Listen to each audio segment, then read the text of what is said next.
When your solos start sounding the same, chances are you're stuck in the pentatonic trap. Today I'm giving you 5 ways to finally escape it and start building solos that sound like you. Everyone learns the pentatonic scale because it's fast, it sounds great, and it fits almost everything. But if you stay there too long, it turns into a trap. Almost every player I know has been there. I've been there too, and I've seen players stay stuck for years and miss out everything they could say on the guitar. Let's break out of it today with real steps to change your playing. One reason this happens is thinking the pentatonic box is the only way to play the scale. The way most of us learned the pentatonic was as these blocks of 12 notes sitting in one spot.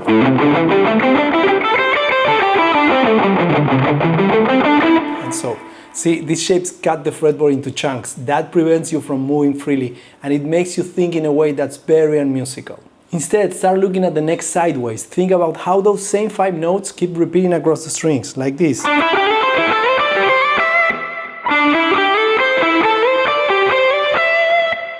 Once you start seeing it that way, the fretboard stops feeling like 5 separate shapes and turns into one big connected space. Here's how you can start practicing this. Pick a simple lick on one string. Then slide it up to the neck to a new spot. But keep it inside the same 5-note pentatonic sound. Try connecting that lick across 2 or 3 strings, always moving sideways instead of staying locked in one spot. And keep repeating that movement until it feels natural and until you can see and hear how those 5 notes connect all over the neck. Here's another example playing 3 different positions.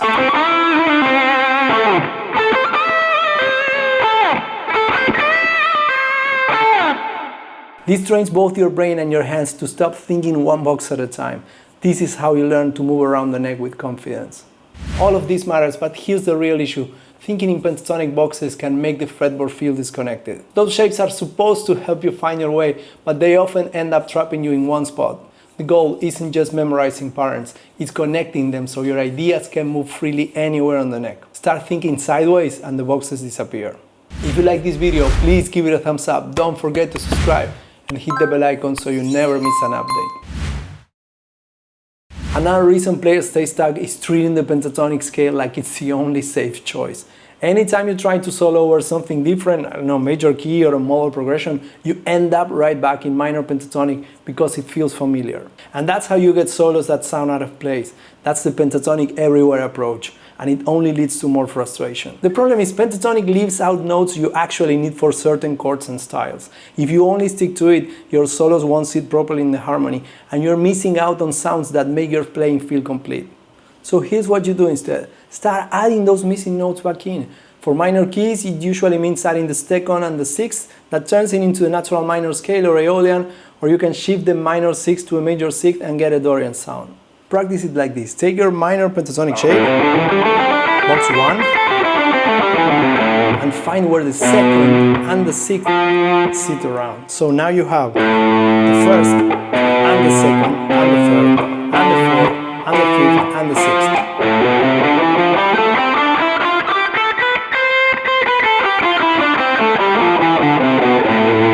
Now play simple phrases that include those notes.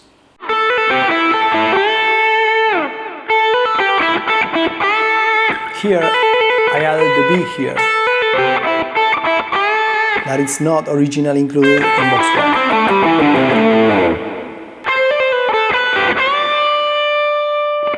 The same, I added this note here. Now one more, adding the sixth.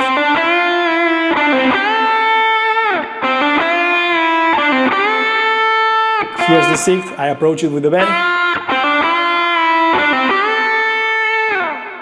Listen to how the sound changes. It's a small shift, but it makes a real difference. You're still playing pentatonic, but now it doesn't all sound the same anymore. Don't stay small just because it's safe. Push your sound, even if it feels weird at first.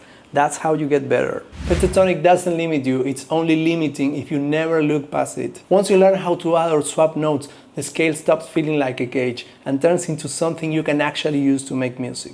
That's where the real freedom starts.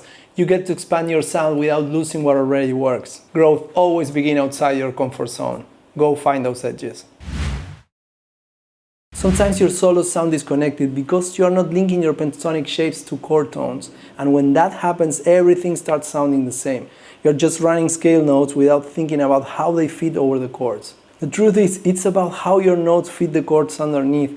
If you are not landing on chord tones, there's a big chance that your solo won't feel like part of the song. Here's what you want to do instead. Find the chord tones inside your pentatonic shapes. Pick a chord, let's say A minor. Find where the root, the minor third, and the fifth sit inside your pentatonic shape, and improvise simple phrases that start or end on those notes. Then try the same thing for other chords.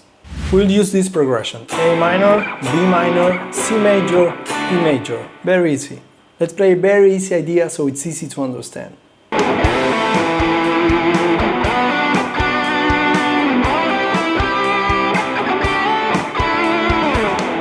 So what did I do? Over the first chord, A minor, I play the root, the third, and the fifth of A minor. Then when the harmony goes to B minor, I play B and D. Both notes are in the A minor pentatonic and also in the B minor chord. Next comes the C major chord. Then I play E and G. Both notes found in the A minor pentatonic and in the C major chord. And finally, D major. For that, I play A and E, both present in the A minor pentatonic and in the D major chord. Now, this idea was presented as simple as possible. There's a lot more you can do with it, but keep it simple at first. Just a few well-placed notes. Once you start aiming for chord tones on purpose, your solo stops sounding random and starts sounding interesting. Don't settle for random notes. Make every note mean something. It's not enough to run scales, you have to connect them to the chords underneath. When you start aiming for chord tones, even simple licks start sounding like part of the song instead of just sitting on top of it. Every phrase should feel like it has a reason to be there. Let me show you something that can change how your pentatonic licks feel, using different picking techniques. It's not only about playing fast, it's about making your lines sound different and more interesting. A lot of times we play pentatonic stuff with the same picking all the way through, just out of habit, and that's why it can start sounding boring. But you can use alternate picking, sweep across a couple of strings, or throw in bursts of quintuplets, and suddenly those same shapes feel completely different. Here's how you try it. Find spots where 2 or 3 notes sit on the same fret across 2 or 3 strings. That's great for a sweep.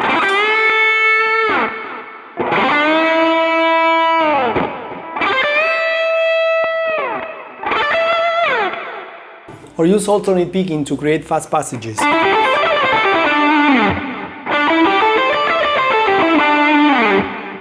Or try bursts of quintuplets to change up the rhythm and add a bit of tension.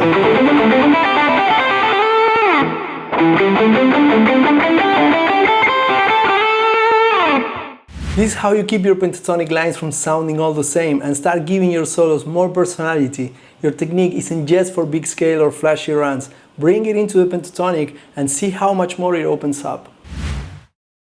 Just running scales won't do it. It's how you use the rhythm, dynamics, and phrasing that makes it musical. If you practice scales like a drill, that's how you'll sound when you solo. So here's what you should do instead. Practice your pentatonic shapes musically right from the start. Try this. Pick 3 notes from your pentatonic scale, these 3, and play them with different rhythms, long, short, syncopated. Play one note more than the other ones.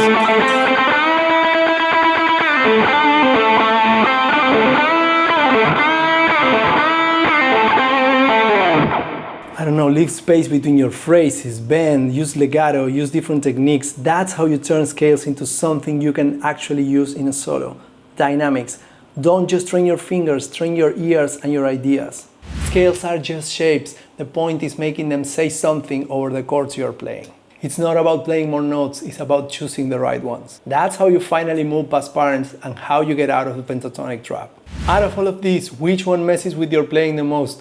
Please drop it in the comments. All these things helps, but here's what it really comes down to. Getting stuck in pentatonic shapes isn't really about the scale. It happens when your fingers take over instead of your ideas. When you start connecting shapes, adding new notes, following chord tones, and thinking in phrases, you stop seeing scales as patterns and start seeing the neck as one connected piece. That's how you break out of the box and start building your own voice on the guitar. From now on, every time you sit down to play, and before you start moving your fingers through the usual patterns, remember this. Connect your phrasing shapes instead of staying locked in one box. Add those missing scale tones so you're not stuck in one sound. Target chord tones so your solos fit the music underneath. Slide horizontally to break out of one spot on the neck, and practice phrasing musically, not just running scales. These are the tools we talk about today. Use them. That's how your playing starts to change. And if you want to keep working on your playing, watch this next video. I'll see you there.